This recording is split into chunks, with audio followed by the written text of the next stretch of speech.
colonne de feu. Je désire te voir,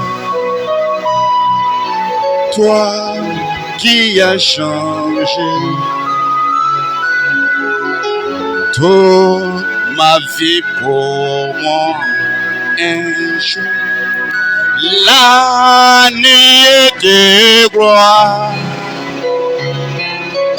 je désire te voir,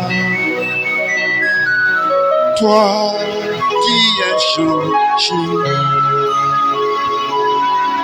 toute ma vie pour moi. Un jour, le Dieu de Brana, je désire te voir, toi qui as changé toute ma vie pour moi. Un jour, la colonne de feu, je désire te voir, toi qui as changé toute ma vie pour moi. Un jour, le Dieu de Brana, je désire te voir. Alléluia! Toi qui as changé toute ma vie pour moi. Un jour, le Dieu de Brana, je désire te voir. Je désire te voir. Toi qui as changé. Et tu changeras ma vie ce matin. Toute ma vie pour moi. Un jour, le Dieu de l'Abraham, je désire te voir. Toi qui as changé toute ma vie pour moi. Un jour, Seigneur des Seigneurs, là-bas auprès de ce grand fleuve, quand Ézéchiel t'a vu, Seigneur, il est tombé. Quand il s'est relevé, sa vie avait totalement changé. Et au jour où Daniel t'a vu, il est tombé. Quand il s'est levé, sa vie aussi a totalement changé. Je me souviens là-bas sur l'île de Patmos, lorsque l'apôtre Jean t'a vu et qu'il est tombé, quand il s'est levé, sa vie avait totalement changé. Paul t'avait rencontré sur la route de Damas. Seigneur, il est aussi tombé, mais quand il s'est levé, sa vie avait totalement changé. Laisse que ce matin, l'homme ancien que je suis puisse tomber et que lorsque je me relève, ma vie change totalement. Laisse que l'ancienneté tombe et que, Seigneur, une dimension nouvelle s'élève et qu'une puissance nouvelle s'élève. Je prie ce matin que tu puisses oindre ton peuple. Oui, Seigneur, ta parole. Oui, Seigneur, ton esprit. Laisse descendre l'onction, bénis, baptise et que nous repartons d'ici totalement changés, totalement restaurés, totalement renouvelés, totalement redynamisés, Seigneur. Que personne ne reste tel qu'il est venu ce matin. Change nos vies, Elohim. Baptise-nous de ton feu. Et accorde que tout esprit qui n'est pas de toi, n'importe quel esprit qui ce matin ne confesse pas ton nom, soit totalement brisé, chassé d'ici, au nom de Jésus-Christ. Louange et gloire à toi, Seigneur. Nous te soumettons toutes choses dans le nom de Jésus-Christ notre Dieu. Amen. Amen. Alléluia. Gloire soit rendue à Jésus. Amen, amen.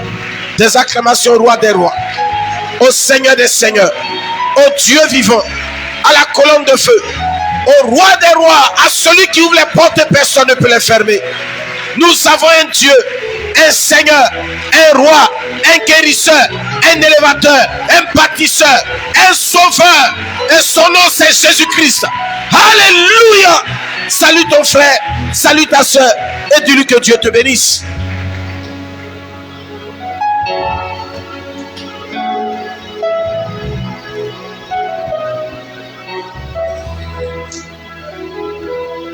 Au ciel, c'est la joie. Dans le ciel, c'est la joie. Je mange Jésus, c'est la joie. Cette joie qui ne finit jamais, jamais, jamais. Je n'entends pas. Le ciel, c'est la joie. Alléluia. Mon Jésus, c'est la joie. Cette joie qui ne finit jamais, jamais, jamais. Au ciel, c'est la vie. Alléluia. Dans le ciel, c'est la vie. Chez mon Jésus, c'est la vie. Oui, cette vie qui ne finit jamais, jamais, jamais. Alléluia. Dans le ciel,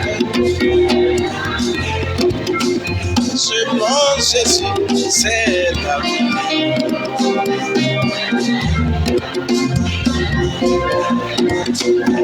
Au ciel, c'est la victoire.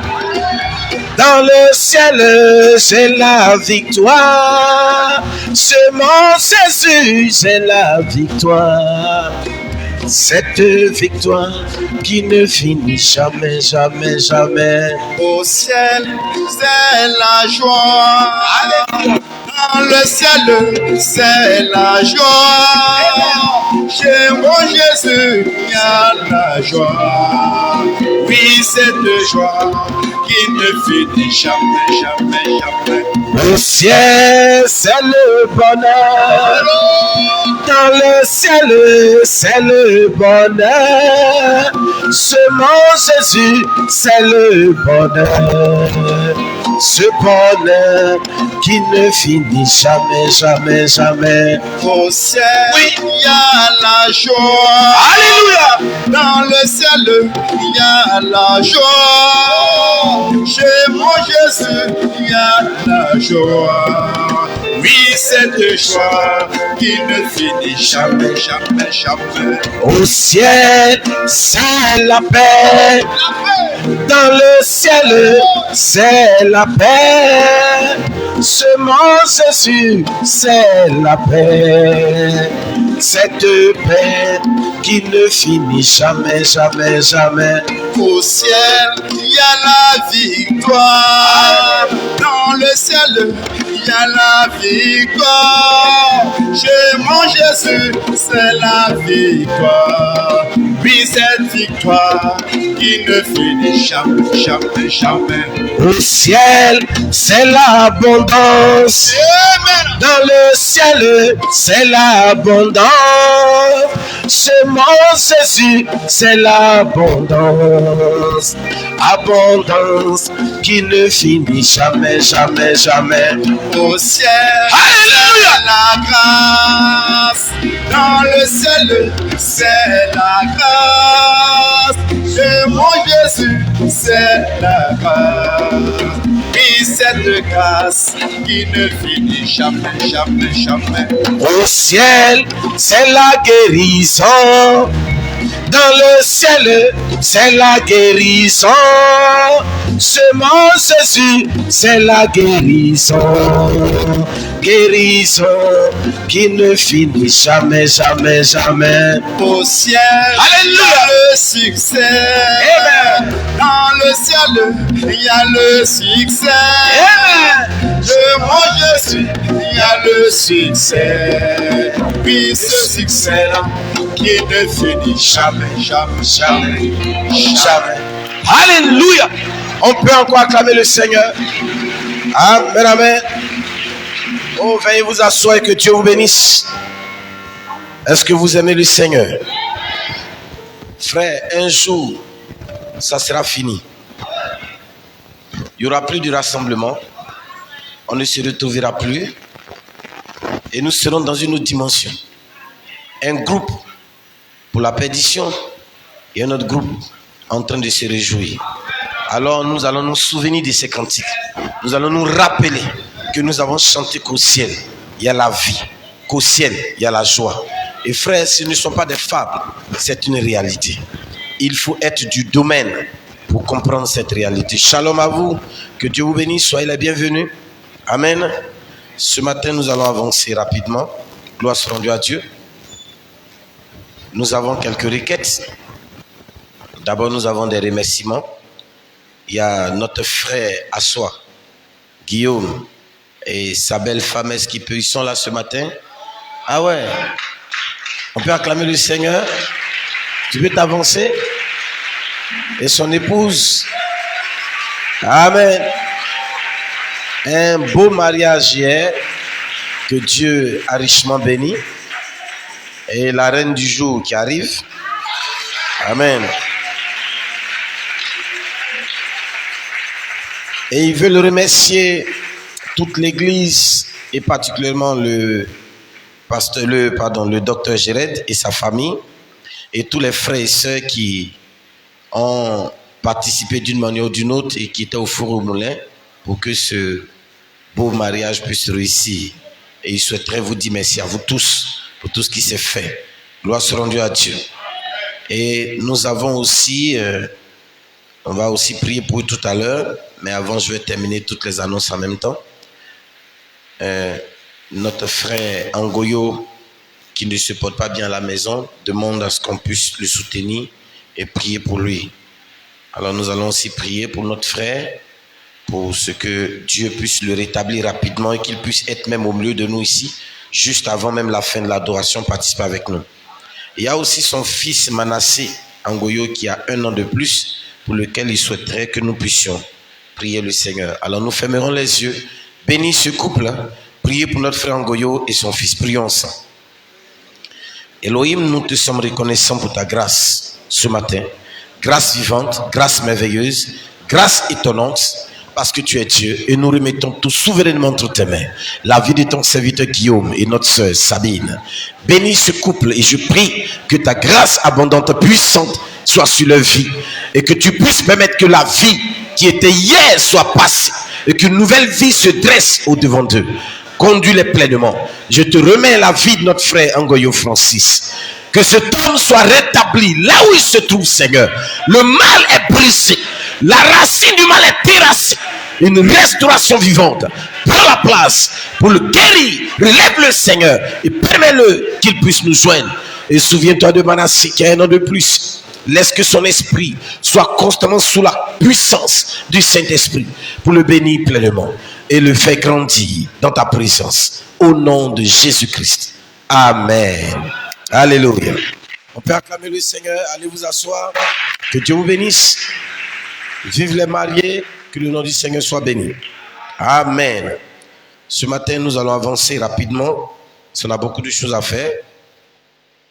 Nous n'allons pas tarder. Alors nous prenons nos Bibles dans Actes chapitre 2. D'abord dans Matthieu. Prenons dans Matthieu chapitre 24. Comme ça, nous suivons l'ordre des Écritures. Chapitre 24, 32 à 39. Mais apprenez du figuier. Vous y êtes? Ouvrez vos Bibles rapidement pour qu'on puisse avancer. Mais apprenez du figuier la parabole qui vous offre. Quand déjà son rameau est tendre et qu'il pousse des feuilles, vous connaissez que l'été est proche.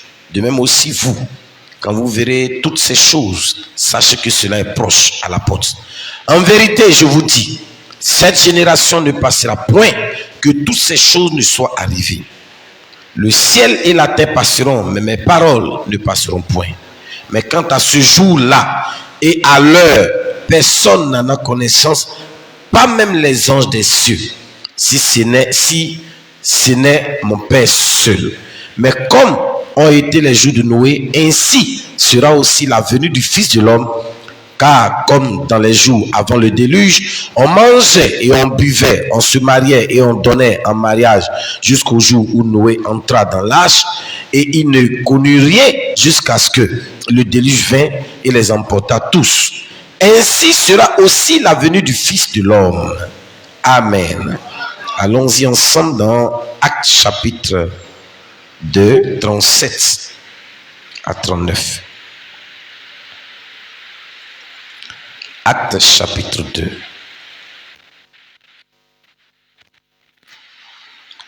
« 37 à 39. Et ayant ouï ces choses, ou dans d'autres versions, et ayant entendu ces choses, ils eurent le cœur saisi de compunction.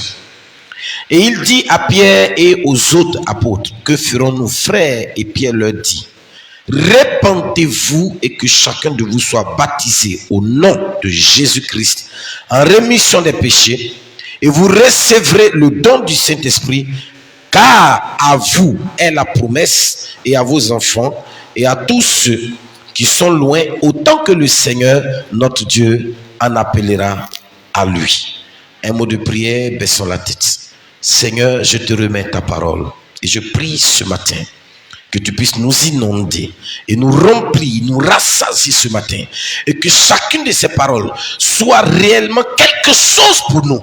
Seigneur, ce que nous venons d'entendre sont des promesses qui viennent de toi. Permets que chacune de ces promesses devienne une réalité vivante pour nous ce matin, et que en partant d'ici, ces promesses trouvent leur accomplissement parfait dans nos vies.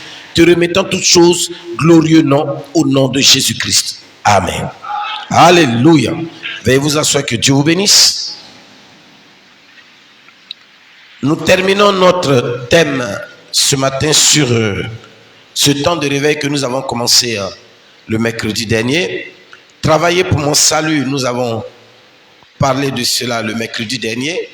Et le vendredi aussi, nous en avons parlé. Hier, les frères et sœurs étaient ici pour le mariage, et après cela, nous avons continué dans la prière. Gloire soit rendue à Dieu. Ce matin, nous sommes ici pour la troisième partie. Avant quoi que ce soit, je souhaiterais dire quelque chose à l'église. Tout à l'heure, je disais qu'il arrivera un temps où nous ne verrons même plus de rassemblement dans les églises. Nous ne verrons même plus les rencontres même à la maison avec des frères et des sœurs. Il sera difficile même de pouvoir même se promener avec sa Bible. Et ces temps-là sont déjà arrivés. Malheureusement, beaucoup de personnes ne prennent pas conscience de ce que ces temps-là sont arrivés. Et encore plus grave, c'est que le Seigneur, ayant caché sa parole, l'a révélé en ces temps de la fin à un groupe de personnes. Je répète, le Seigneur ayant caché sa parole à la fin des âges, l'a révélé à un petit groupe de personnes. Et ce petit groupe de personnes, ce sont ceux-là qui sont censés manifester la pleine parole de Dieu pour que le monde sache que Apocalypse 10, le verset 7, s'est accompli. C'est-à-dire qu'au jour de la voix du septième ange, lorsqu'il sera sur le point de sonner de la trompette, tout le mystère de Dieu aussi sera terminé. Dieu ne sera plus un mystère. Dieu ne sera plus caché. Dieu sera révélé, mais caché dans des endroits particuliers. Dans des endroits, on verra Dieu marcher sur la terre des hommes, mais on ne le reconnaîtra pas. Or, ces hommes-là, c'est vous et moi. Gloire soit rendue à Dieu. Alors, frères, ce matin, je voudrais que nous puissions toucher quelque chose de particulier. Mon thème ce matin n'est pas quelque chose d'extraordinaire. Vous le voyez là sur le tableau qui est écrit « Travailler pour son salut, pour mon salut », c'est le thème. L'inspiration qui va sortir de là, les héros de la pleine stature. Les héros de la pleine stature. Je vais expliquer pour que quand je vais avancer, on ne soit pas bizarre. Nous voyons que dans la Bible, selon Éphésiens chapitre 4, à partir du verset 12 à 13, quelqu'un peut lire ça pour qu'on puisse avancer rapidement. Verset 11 même à 13. Allons-y rapidement. Éphésiens chapitre 4. Versets 11 à 13. Allons-y frères, gagnons du temps. Et lui a donné les uns comme apôtres, les autres comme prophètes, les autres comme évangélistes, les autres comme pasteurs et docteurs, en vue de la perfection des saints, En vue, de la perfection des saints, en vue, de la perfection des saints, ce qui signifie clairement que les saints ne sont pas encore parfaits. Alléluia. Quelqu'un peut me lire, ne ferme pas ta Bible. Lisez-moi Matthieu chapitre 5, le verset 39. Pour qu'on avance rapidement, frère. 5, 39. Et résistez. Matthieu 5, 39. Ne résistez pas au mal. Oui. Mais si quelqu'un te frappe sur la joue droite, J'ai dit quoi? Matthieu 5, hein? 5, 39. Bon, on va au verset 40. et à celui qui veut plaider contre toi, Oui. et t'ôter ta tunique, laisse-lui encore le manteau. Oui. Et si quelqu'un veut te contraindre de faire 1000, va-t'en. Attends. Vas-en deux. Attends d'abord. C'est pas ça.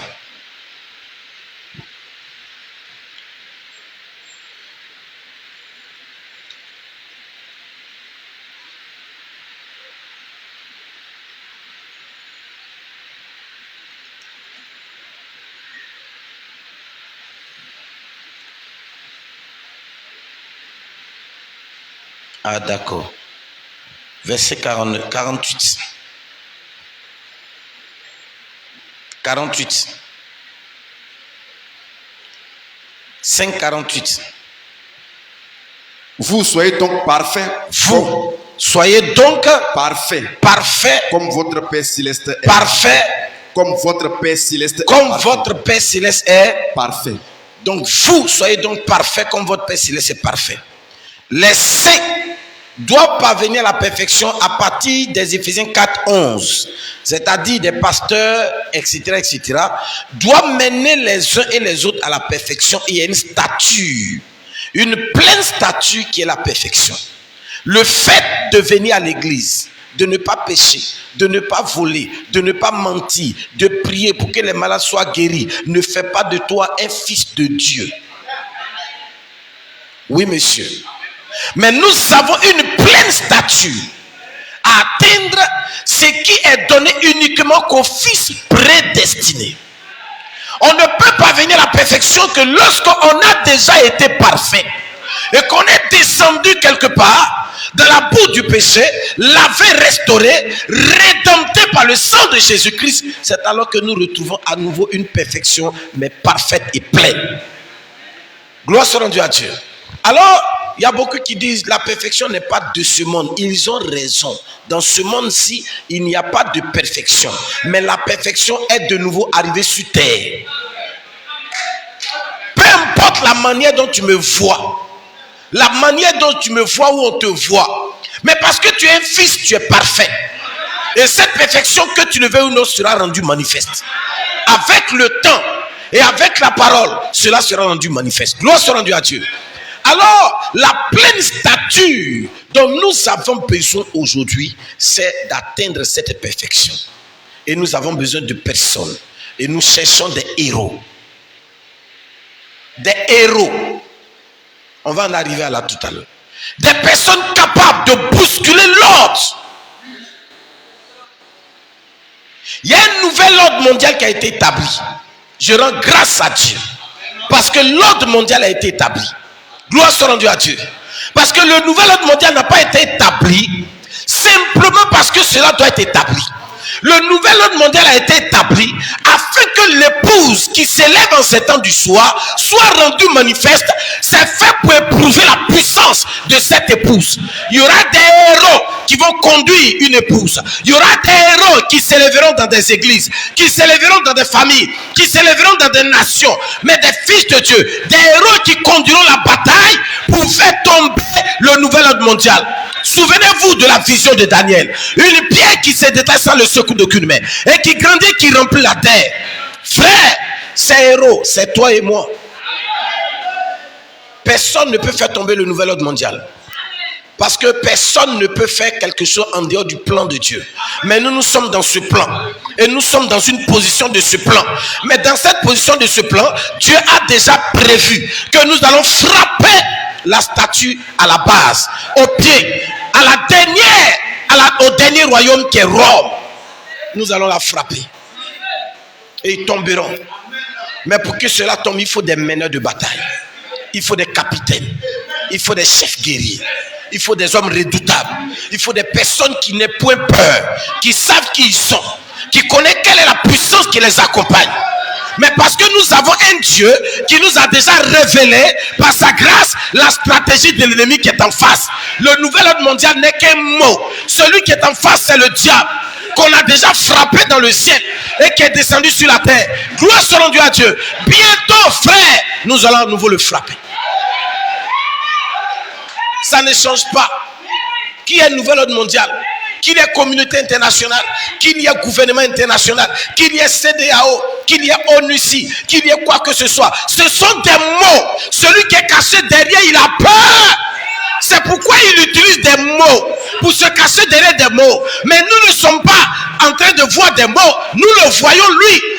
Il se cache derrière des mots. Organisation nationale des Nations Unies. Ça, on ne fait rien avec ça. Nous sommes la parole. Nous sommes la parole. La bataille n'a que trop duré. Bientôt cette guerre prendra fin. Mais Dieu cherche des héros. Gloire soit rendue à Dieu.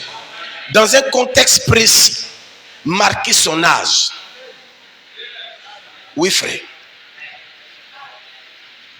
Dieu cherche des hommes qui vont marquer leur âge. Oui, frère. Peut-être que ma prédication de ce matin va te sembler bizarre. Mais lorsqu'un jour, peut-être que tu ne vas pas connaître l'enlèvement, tu mourras. Qu'est-ce que tu auras laissé derrière toi?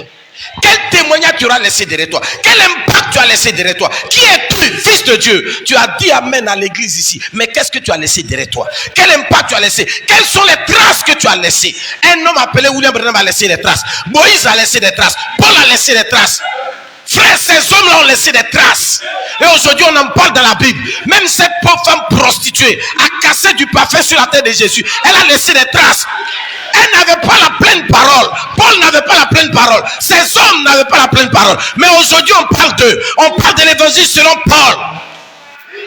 On dit Paul a écrit aux Éphésiens.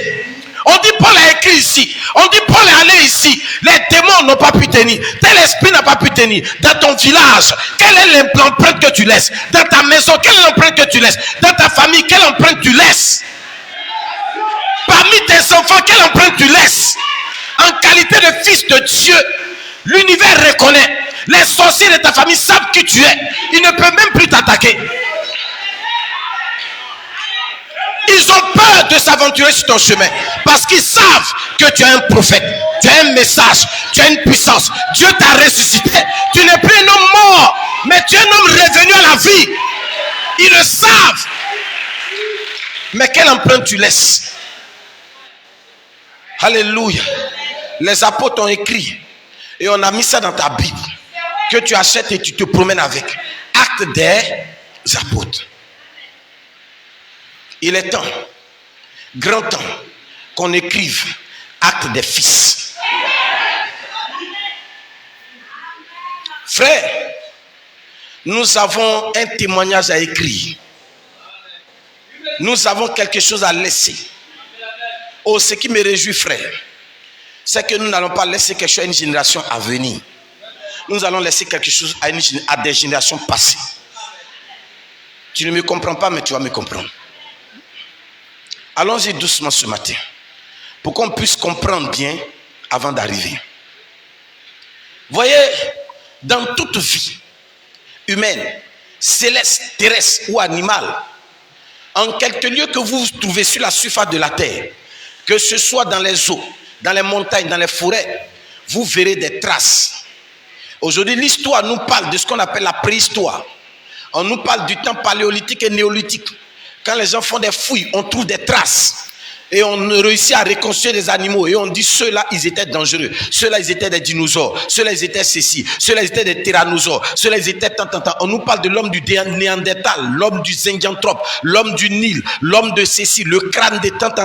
L'homo sapiens sapiens. Tout ça, c'est des personnes qui ont laissé des vestiges, qui ont marqué leur époque, qui ont marqué leur temps. Et à partir de ce qu'ils sont, ils étaient morts, frère. La terre a recouvert toutes choses. On ne parlait même plus de, on n'avait même pas souvenir de qui ils étaient.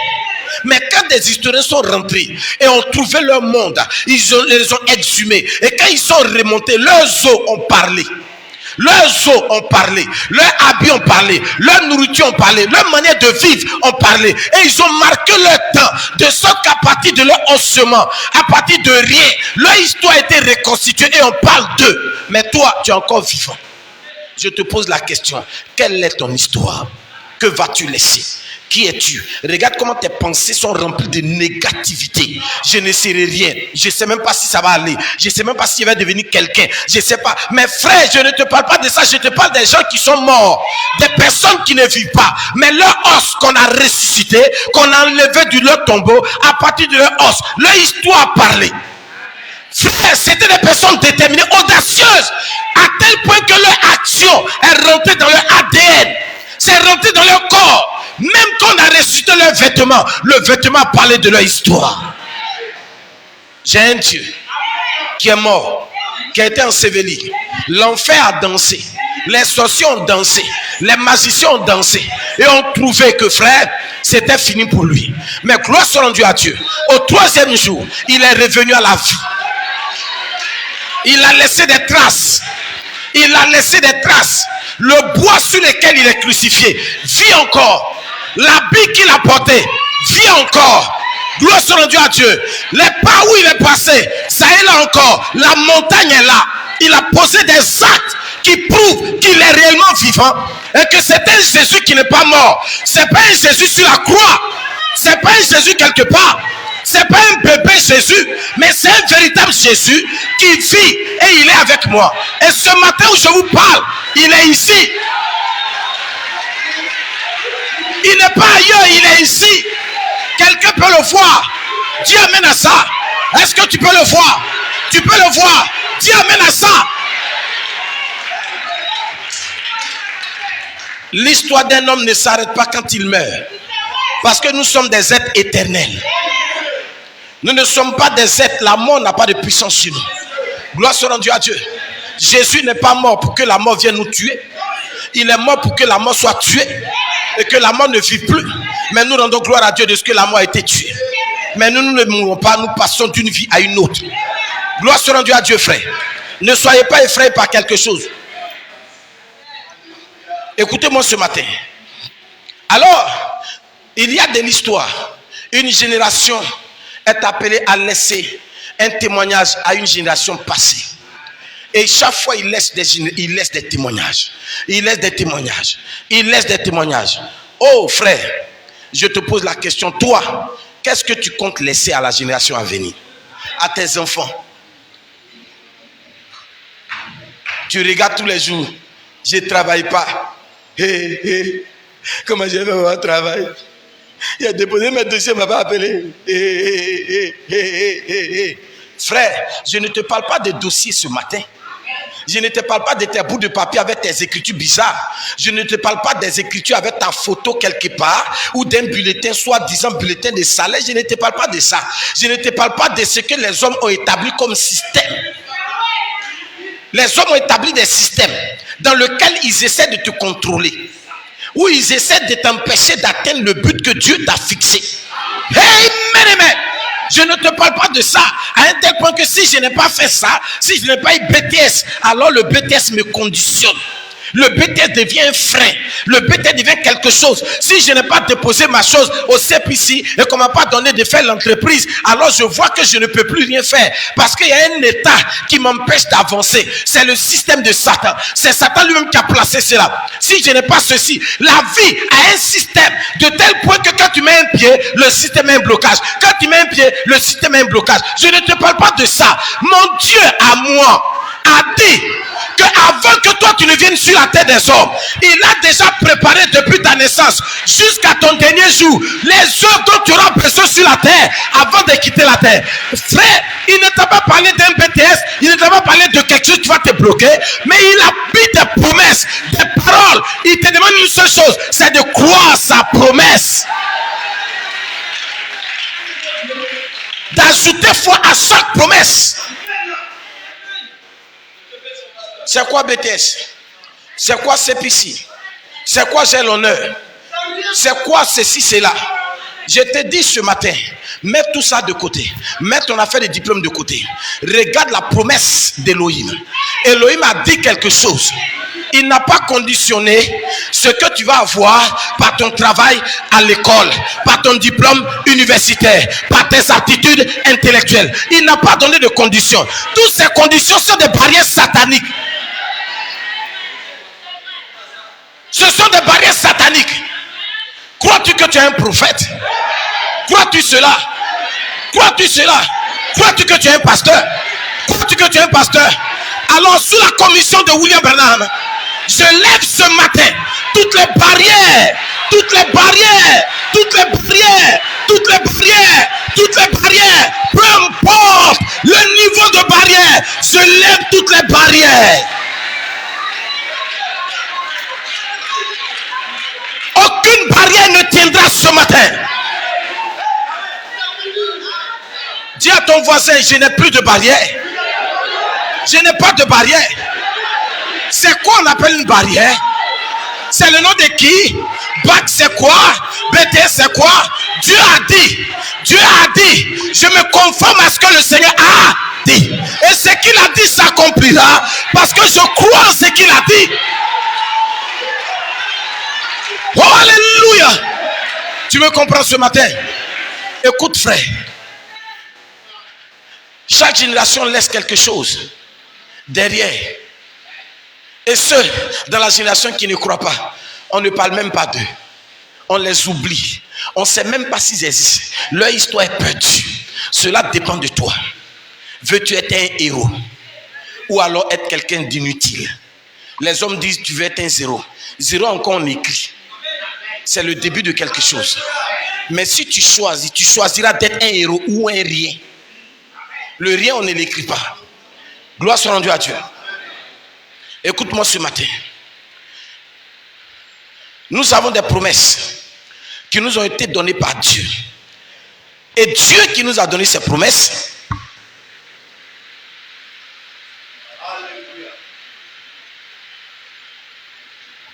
et le Seigneur qui nous a donné ces promesses, lui-même, il a juré par lui-même. Il a juré par lui-même.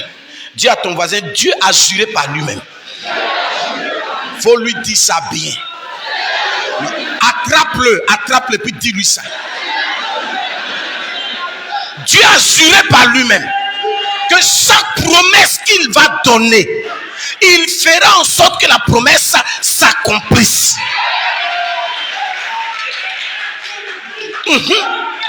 Dieu a juré par lui-même qu'il fera en sorte que chaque promesse qu'il donne à ses enfants s'accomplisse. Il a dit qu'il n'est pas un homme pour mentir, ni le fils d'un homme pour se. Alors s'il t'a donné une promesse et que depuis la promesse ne s'accomplit pas, c'est qu'il y a quelque chose en toi qui ne va pas. Parce que Dieu tient toujours ses. Dieu tient toujours ses. Est-ce qu'on peut entendre ce cantique ce matin?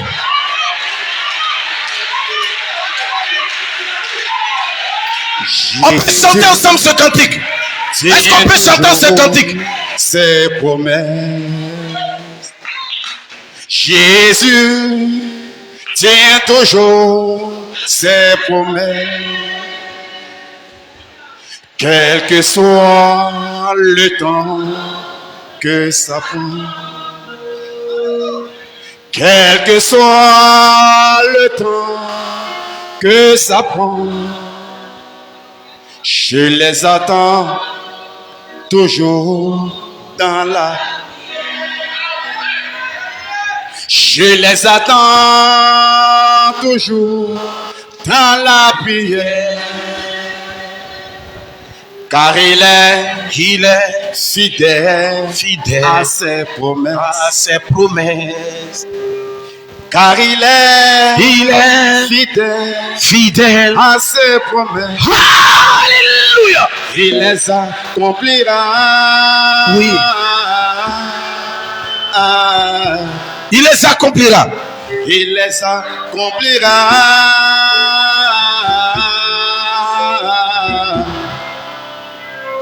Il les accomplira. Ses promesses dans ma vie, il les accomplira.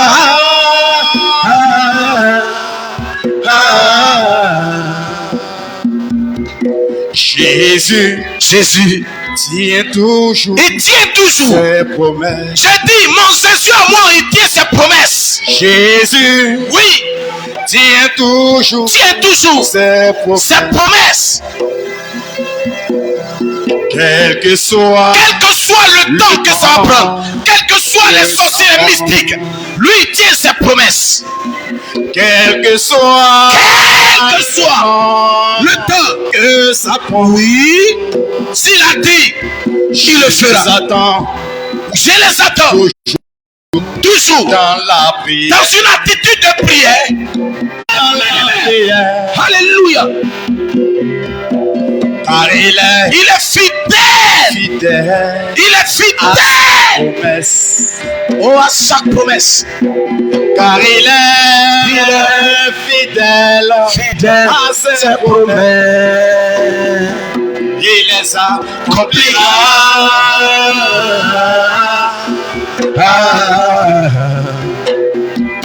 Il les accomplira.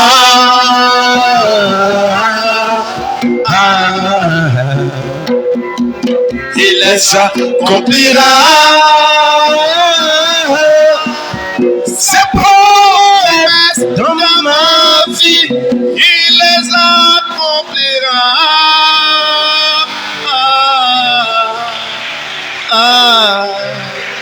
Oh, alléluia. Alors, qu'est-ce que c'est qu'une promesse? Qu'est-ce que c'est qu'une promesse? Pour que Dieu puisse dire qu'il jure par lui-même. Qu'est-ce que c'est qu'une promesse?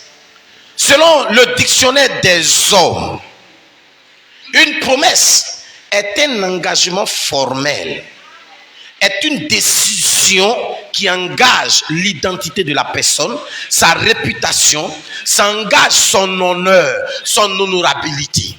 Alors, s'il ne le fait pas, qu'il échoue, il sera mal vu. Dieu lui-même a mis une barrière pour ne même pas échouer. Je ne suis pas un homme pour mentir, ni le fils d'un homme pour me repentir. Ce que j'ai dit, je l'accomplirai. Alléluia. Ça, c'est ce que les hommes ont donné comme définition à la promesse. Gloire soit rendue à Dieu. Dieu est parole. Dieu est égal à sa parole. Dieu est égal à lui-même. Ce qu'il dit, c'est lui-même. Frère, chaque promesse qu'il fait, c'est lui-même Dieu, sous une forme parole, qui descend à tes côtés et qui n'attend que l'occasion arrive pour lui-même affronter la situation, pour que tu sois vainqueur. C'est pourquoi il te demande, lorsqu'il envoie une promesse, c'est Dieu dans une forme d'action sur la terre, attendant une occasion parfaite pour agir.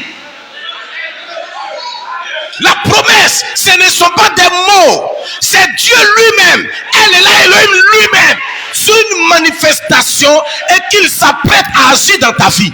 Il a dit, celui qui croit, tout est possible à celui qui croit. Alors il se présente d'une certaine façon. De sorte que si quelqu'un croit en cette possibilité, alors il agira en tout. Gloire soit rendue à Dieu. Il donne une promesse et il se manifeste dans cette forme, attendant que quelqu'un croit dans cette position pour que lui rentre en action. Vous comprenez la promesse? La promesse, ce ne sont pas des mots, ce ne sont pas des lettres écrites, ce ne sont pas des portions d'écriture, ce n'est pas seulement une parole. Ceci est écrit afin que tu saches qu'au jour marqué, où les gens diront tu mourras, qu'il sera là et que tu l'appelleras sur la scène pour dire, le Dieu qui a dit que je vivrai, je ne mourrai point. Moi, je ne mourrai point, mais moi, je vivrai et je raconterai les œuvres de... Si tu es mort, qui parlera à ta place? Alors, cette promesse doit se tenir. Le Dieu Sabaoth, le Dieu puissant, doit venir se tenir entre la mort et toi. Il doit descendre entre la mort et toi. Il doit fermer la porte et dire à la mort, ne le touche pas, il m'appartient. Ne le touche pas, il m'appartient.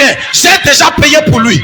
Shadrach, Meshach, Abednego étaient dans le feu. Il est descendu lui-même dans le feu. Et il a dit au feu, ne les touche pas, ils m'appartiennent. Cela ne les touche pas. Daniel est descendu de la force au lion. Le lion voulait le manger. Il a fermé la bouche au lion. Ne le touche pas, il m'appartient. Frère, il est la manifestation de sa parole. Il est la manifestation de la promesse. La promesse, ce ne sont pas des écritures. C'est un Dieu en action. Et qui est couché là, qui dort, qui attend que tu le réveilles. Quand la situation va arriver, il se couche sur du papier, il se couche sur de l'écriture et il attend. Il est caché quelque part dans un livre. Une prédication, une citation. Quelque part, il est caché. Il attend. Quand la situation arrive, son esprit t'amène dans la brochure, dans la Bible. Tu trouves le passage, tu l'ouvres. Ta foi le réveille. Ta foi le réveille. Et lui, il se met en action. Il se met en action et il se place entre toi et la situation. C'est ça la promesse de Dieu. Alléluia. C'est pas une affaire d'aller s'arrêter quelque part et puis de faire des récitations. De faire des récitations. Non, frère. Nous avons dépassé ce temps. Ça, c'est le temps de Paul. C'était au temps de Paul. Parce qu'il n'avait jamais vu. Il ne savait pas c'était qui. Au temps de Paul, c'était une partie de Dieu. C'était le pied de Dieu. Ils ne connaissaient pas qui il était. Ils n'ont jamais vu qui était cet homme. Ils n'ont jamais vu cet être surnaturel. Ils ne savaient pas qui c'était. Ils ont vu une lumière qui se promenait. Mais en notre temps, nous avons vu son visage. On a un prophète qui déclare, ne voyez-vous pas ses yeux? Ne voyez-vous pas son nez? Ne voyez-vous pas sa barbe? Regardez ses cheveux.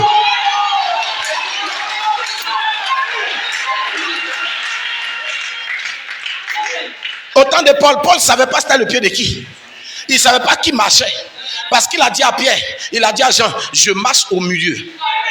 Donc c'était le temps de marcher. Donc il était de passage chez Paul. Il était de passage chez Paul. Parce que dès que Paul est parti, il fallait qu'il trouve Irénée. Dès qu'Irénée s'en va, il fallait qu'il trouve Matthieu. Dès que Matthieu s'en va, il faut qu'il trouve Colomban. Dès que Colomban s'en va, il faut qu'il trouve Luther. Dès que Luther s'en va, il faut qu'il trouve William Wesley. Dès que Wesley va, il faut qu'il trouve Branham. Mais quand il finit de trouver Branham, il trouve qui? Il trouve qui? Quand il finit de trouver Branham, il trouve qui? Il trouve sa demeure. Il trouve sa femme. Il trouve son élection. Il trouve son royaume. Et c'est sa dernière demeure. C'est là qu'il est. Et chaque promesse doit se manifester en cette période. Je te le dis ce matin, tu ne mourras pas. Tu ne mourras pas. Rien ne t'empêchera de vivre. Peu importe la maladie que tu as, peu importe la puissance, peu importe les attaques, peu importe l'ordre des ténèbres, toi, tu ne mourras pas. Ce matin, tu vivras. Demain, tu raconteras. Tu diras, voici ce que le Dieu de William Branham a fait pour moi. Demain, tu diras, voici ce que le Dieu de Shaya a fait dans ma vie. Tu ne mourras pas, frère. Ils ont prononcé que tu vas mourir. Il paraît même que dans votre famille, on ne réussit pas. Ça, c'est ce qu'ils ont dit. Mais ils ne sont pas de promesses. Parce que eux, c'est parole. Mais il ne peut pas être manifestation. Mais nous, notre Dieu, son nom en Djoula, Akafor Akake. Akafor Akake. Il a dit, il a fait. Il a dit, je mourrai. Je reviendrai à la vie après 3 jours. Les gens ont dit, on n'a jamais vu. C'est ça même, tu vas voir. On n'a jamais vu dans ta famille. Les gens font enfant. Ils verront ça. On n'a jamais vu dans ta famille. Les gens travailler. Ils vont voir ça. On n'a jamais vu dans ta famille. Les gens être guéris. Ils vont voir ça. On n'a jamais vu dans ta famille. Les gens vivent longtemps. Ils vont voir ça. Parce que tu seras le témoignage. Tu seras le témoignage. On n'a jamais vu quelqu'un. Ça n'existe pas. Quelqu'un qui meurt 3 jours après, il est pourri. Comment il va revenir à la vie? C'est impossible. La loi des hommes dit c'est impossible. La loi naturelle dit c'est impossible. La loi intellectuelle dit c'est impossible. Toi-même tu sais que c'est impossible. Mais lui, il est le Dieu des cas impossibles. Là où on dit ce n'est plus possible, c'est là que lui vient. Lazare était mort. Il pouvait venir prier pour Lazare. Lazare viens, sois guéri. Mais il a laissé Lazare mourir. Parce que guérison c'est amusement. Guérison c'est petit pour lui. S'il guérit Lazare, on ne verra pas qu'il est puissant. Il a déjà fait beaucoup de guérisons. Les gens ont vu beaucoup de guérisons. Il a besoin de quelque chose où il va montrer qu'il est puissant plus que guérison. Donc il laisse Lazare mourir. Il dit Lazare meurt. Il faut que tu meurs pour qu'on sache que je suis puissant. Il faut que les sorciers de ta famille se manifestent pour qu'on sache qu'il est puissant. Il faut que les gens se lèvent pour qu'on sache qu'il est puissant. Il faut que des situations t'arrivent pour qu'on sache qu'il est puissant. Parce qu'il est la manifestation lui-même de sa propre parole appelée la promesse. Oh alléluia. Et ces hommes-là se sont levés. Et dit, on n'a jamais vu ça. Mais pour ne pas que quelqu'un va mentir, là, à envoyer des soldats pour garder le tombeau. Hein? Comme ça, quand il va se lever là, on va dire que non, c'est pas possible. On n'a jamais vu. Parce que si vous les juifs, vous partez garder le tombeau, c'est votre frère en Christ. C'est votre parent. Vous allez mentir pour prendre faire église. Donc on va envoyer des Romains, des intellectuels, des hommes cartésiens, des hommes qui ont besoin de preuves avant d'agir, des hommes qui ont besoin de preuves qui démontrent qu'ils ont des preuves palpables. Alors ils les envoient avec leur épée, leur doctorat, leur ingénierie, leur système hydraulique, financier, mécanologie, psychologique, philosophique. Ils sont partis devant le tombeau, ils ont placé ça pour barrer ça. Et ils ont placé un mot, un Dieu puissant qu'on appelle l'incrédulité, qu'on appelle l'esprit cartésien. Et ils ont bloqué le tombeau de Jésus. Et ils ont dit, Jésus, c'est fini pour toi. Nous, là, c'est terminé. Et quand les gens passent devant, on voit les soldats, on dit, ça fait déjà 2 jours qu'il est mort. C'est vendredi, il est mort, non? Aujourd'hui, samedi, il est encore dedans. C'est que les Romains ont raison, hein? C'est qu'ils ont raison. L'affaire de Jésus, là, c'est faux. Les doctorats sont là, je vous avais dit. Conformément à la philosophie de Platon, à ce que Socrate avait dit, traversant la parallèle systématique d'une tangente potentielle pour arriver dans la diagonale du cosinus sinus qui ressort dans la diagonale qui tombe, ça veut dire qu'il ne ressuscitera pas. Et puis ils sont là, ils remuent les têtes comme des têtes de bargouillat. Et il a raison. C'est vrai.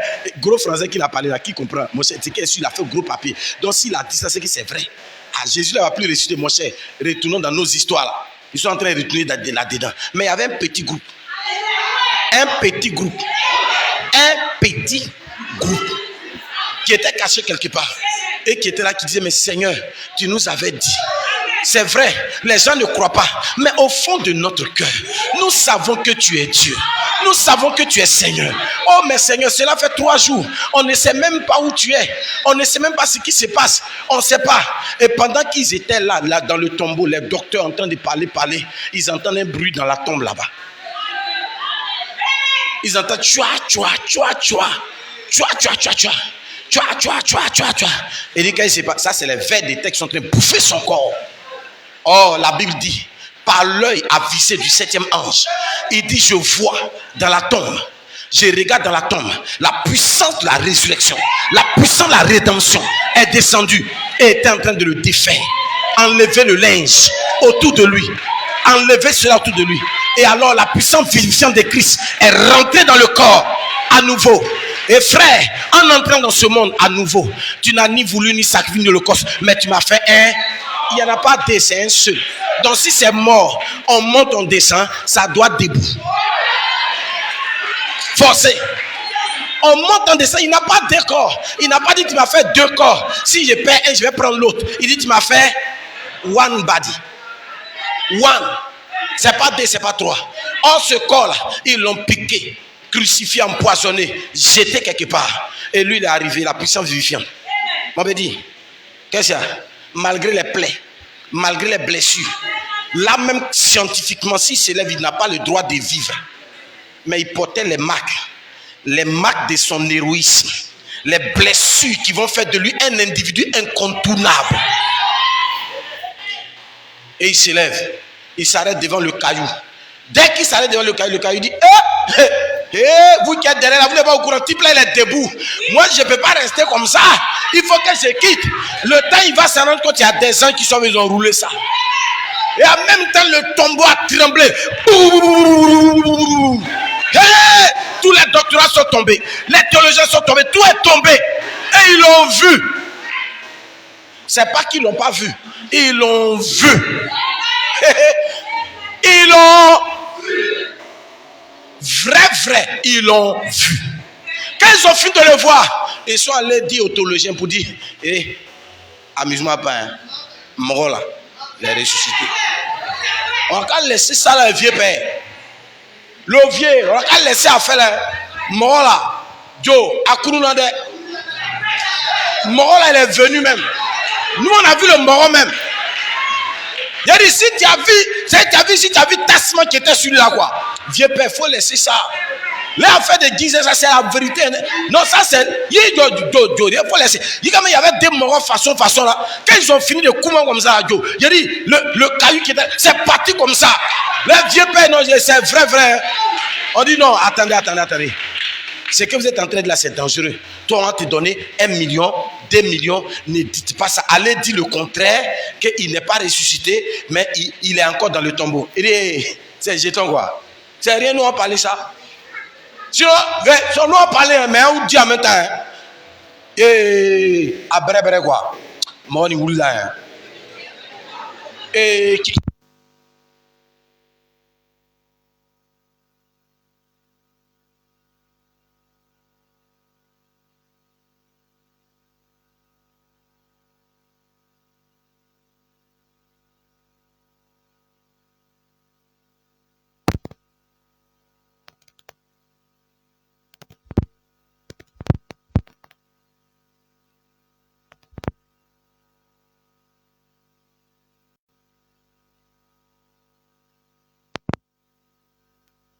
1 million sont partis, non, faut plus, non, ne dites pas ça. Ils ont commencé à raconter dans la vie. Il n'est pas ressuscité, c'est faux. Mais eux-mêmes, dans le fond de leur cœur, ils savent qu'il est ressuscité. Frère, ce matin, je t'informe que le Dieu qui se manifeste là, c'est un Dieu qui a déjà vaincu la mort. Il a vaincu tout. Il n'a rien laissé. Il a tout vaincu. Dis à ton voisin, il a tout vaincu. Il a vaincu mes problèmes. Il faut bien lui dire ça. Non, je n'entends pas.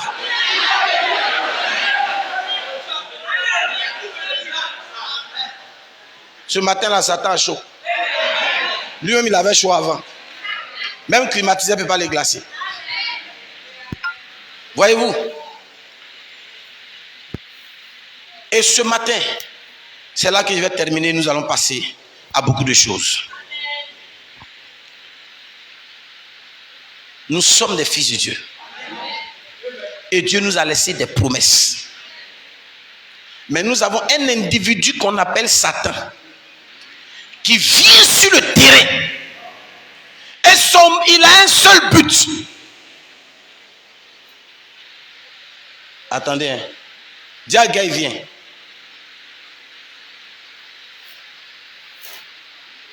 Voilà.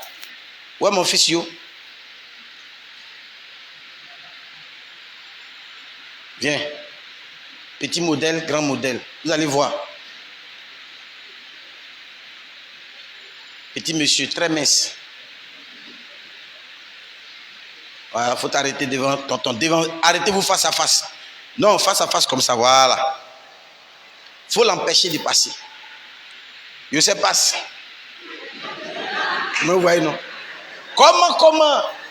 Physiquement, il ne peut pas. Il ne faut pas le laisser te traverser. Passe. C'est fini.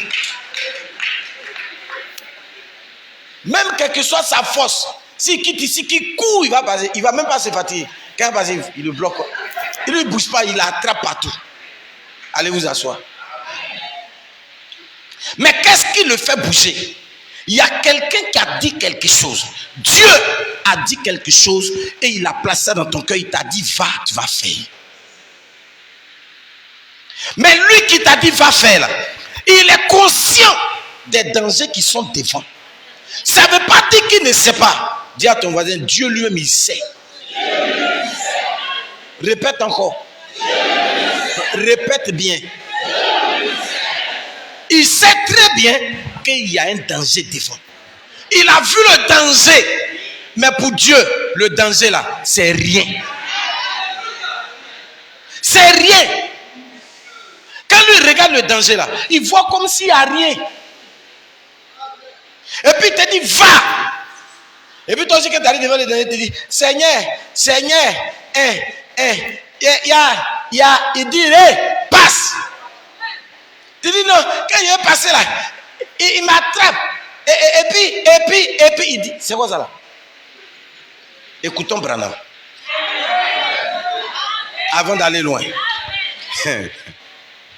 Le prophète de Dieu dit, vous voulez que Dieu agisse dans vous. Qu'il se manifeste quand il y a une promesse. L'attitude à tenir, c'est ce que fait un vrai chrétien. Première chose, priez.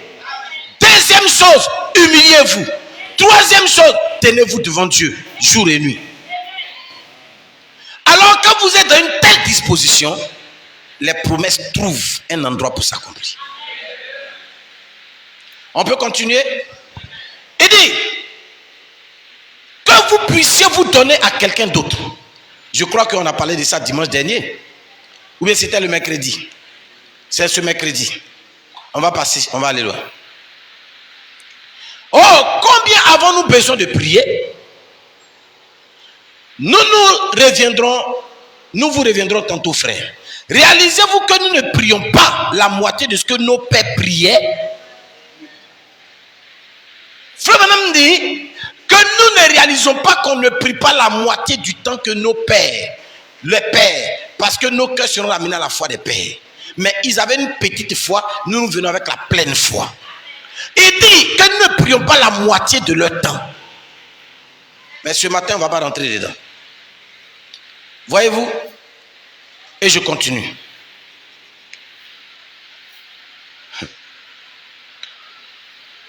Le prophète de Dieu dit que lorsque nous sommes dans une telle situation, je laisse un peu l'atmosphère descendre. On va redémarrer tout à l'heure. On va descendre un peu. Il dit, lorsque nous sommes dans une situation de combat, l'ennemi qui est en face de nous ne ressemble et n'est rien. Dis à ton voisin, il ne ressemble et n'est rien. Répète-lui encore. Alors le prophète dit, nous te prions, ô Dieu, de nous permettre de faire front, présentant ici un bloc mécanisé de la puissance de Dieu qui lui résistera ce soir sur chaque pouce de son terrain. Pas notre terrain. Lui-même, notre adversaire, nous devons arriver sur son terrain pour le combattre. Il y en a combien de croyants qui sont si courageux? Et moi au village là, si tu vois qu'il ne va pas au village comme ça là, c'est pas. Je n'ai pas dit que Dieu n'est pas puissant, hein, mais il faut être sage. Tu vois, faut pas. Il y a des choses dans la vie, c'est des combats inutiles. Il ne faut pas provoquer. C'est-à-dire, toi, tu n'auras jamais maison dans ton village. Quand tu arrives, tu appelles ton cousin. Allô, cousin, je suis en train de venir au village. Tu as laissé la clé de la maison là où? Un païen qui a conçu dans ton village. Ton propre cousin, il est païen. Il est possédé. Il a conçu une maison. Et c'est sa clé que toi, un fils de Dieu, tu prends pour aller dormir dans sa maison. Cousin, merci pour aujourd'hui. J'ai fini.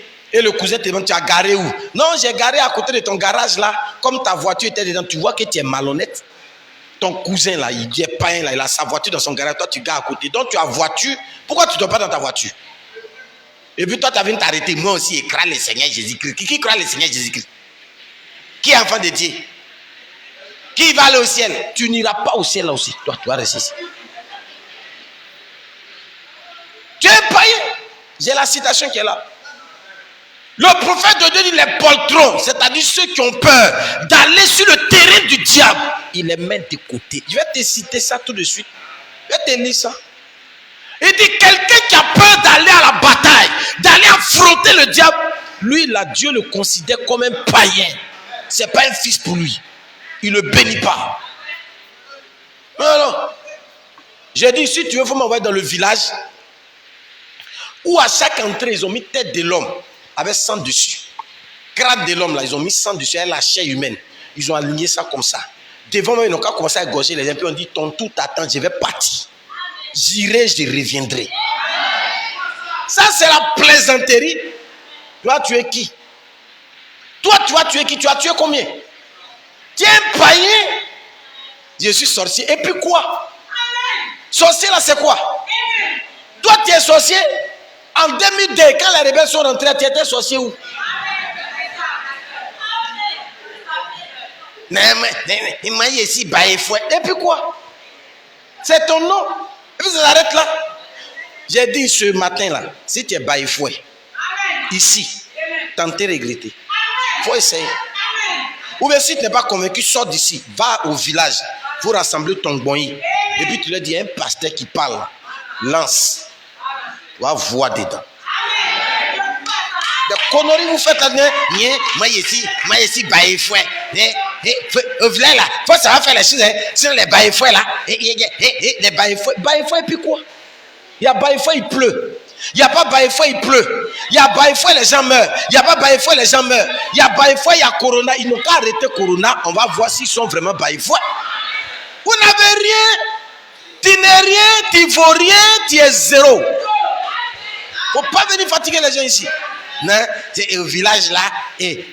S'ils ont fait. Attention, hein. Aujourd'hui, là, on dit Ndeti Yablé. Ça veut dire quoi, Yablé? Hein? Quoi? Vendredi noir, non? On ne va pas au champ. Vendredi noir, moi je suis la lumière.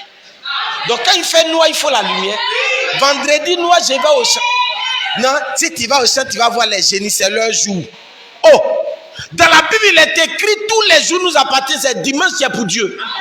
Il n'y a pas un jour pour les génies dans la Bible. Il y a un lieu pour les génies, ils doivent partir en enfer. Donc le Yablé devient un Yaoufoué pour moi. Je m'en vais là-bas. Si tu es garçon, tout moi là-bas. Malfrat.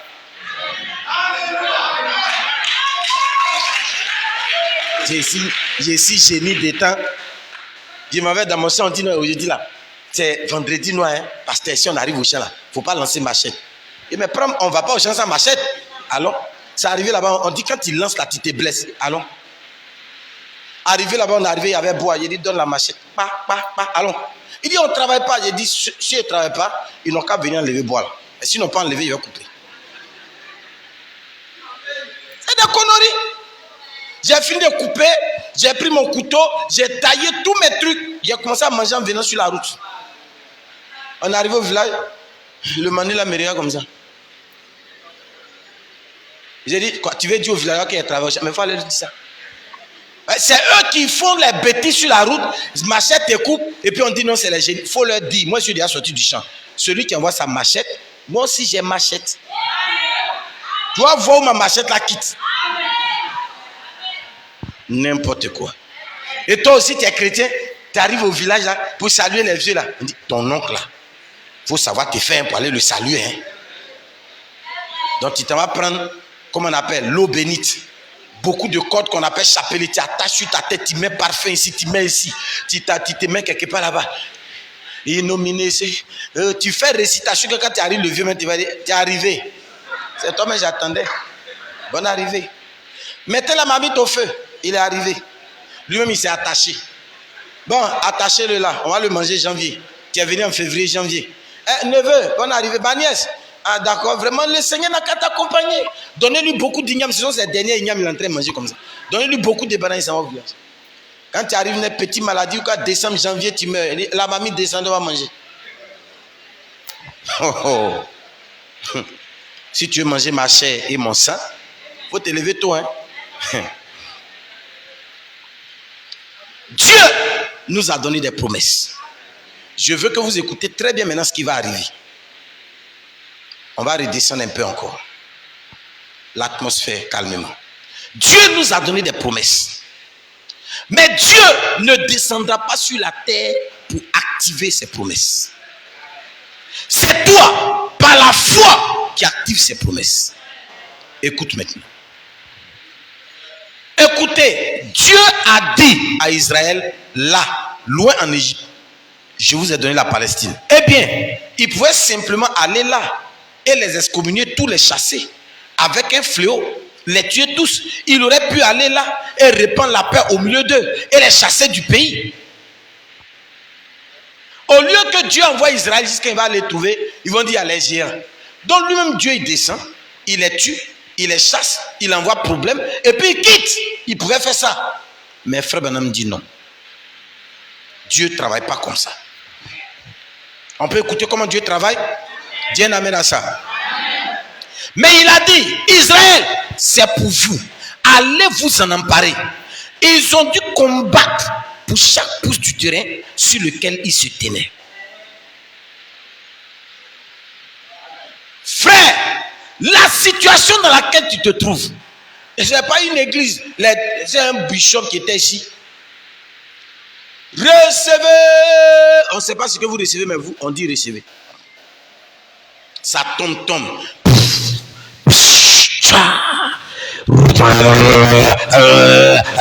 Au nom de Jésus. On ne sait pas ce qu'il nous dit, mais au nom de...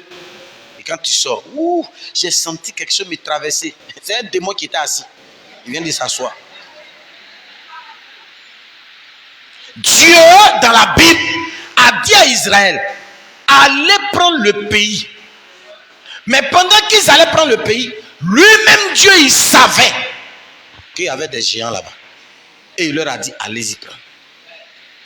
Dis-moi ce soir, ce matin, c'est quoi Dieu t'a dit d'aller prendre et puis depuis tu traînes, tu ne peux pas soulever. C'est ce que je veux savoir. Dis-moi, quelle est la situation depuis tu es derrière en train de jouer au bébé?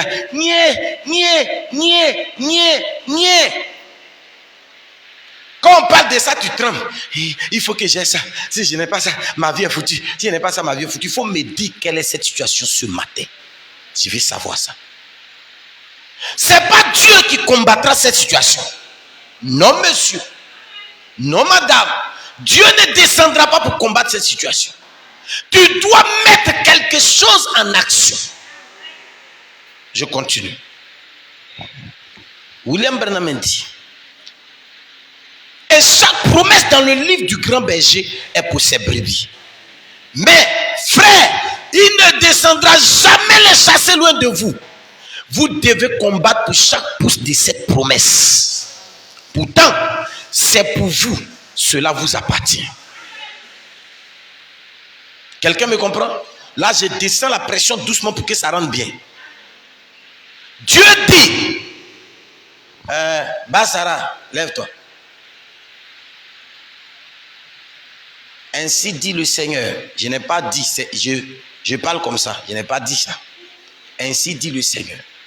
Tu vas te marier dans 2 ans. C'est ce que Dieu dit. L'affaire est réglée. La soeur doit se tenir, assis-toi soeur, doit se tenir dans une attitude. D'ailleurs, viens. Elle doit maintenant commencer à se tenir dans une attitude d'une femme qui s'en va au mariage. Elle prend la promesse là et ça devient sa promesse. Elle doit mettre Dieu en action dans sa vie. En commençant à faire quoi? À se préparer au... Parce qu'on lui a dit dans 2 ans, elle va se marier. Donc dans 2 ans, elle va se marier. Elle a besoin d'une robe de mariage. Elle a besoin de ceci. Elle a besoin de cela. Qu'on a dit, c'est maintenant qu'elle commence à préparer ça.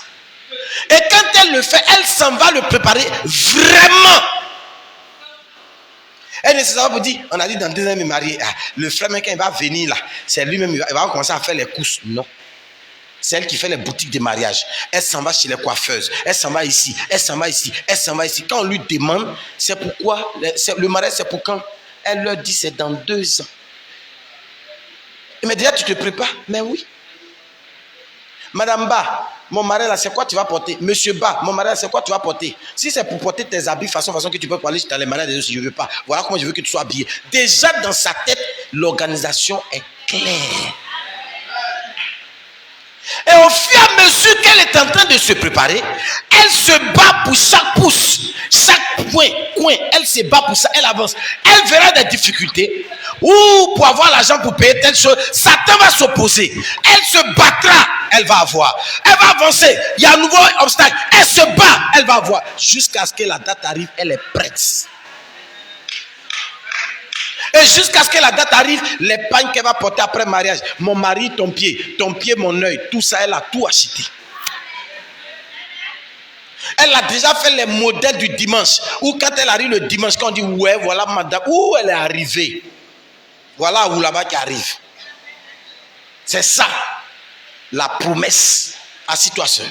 Un frère à qui Dieu a dit, a mis dans son cœur, voici tu seras un grand entrepreneur. Quand il regarde, il n'a pas le savoir de l'entreprise. Il va d'abord chercher à acquérir le savoir de l'entreprise. Il crée son entreprise et il se met en mouvement.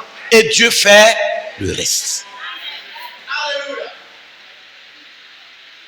Vous suivez, frère? La promesse de Dieu, c'est une bataille dans laquelle Dieu te met, mais dans laquelle tu es déjà vainqueur. On se comprend, frère? Frère Manassé, tu comprends? Donc, il faut arrêter de pleurer dans mon oreille tous les jours. Pasteur, il m'envoie SMS, je ne réponds pas. Mais il ne comprend pas. Aujourd'hui, il a compris. Voyez, frère.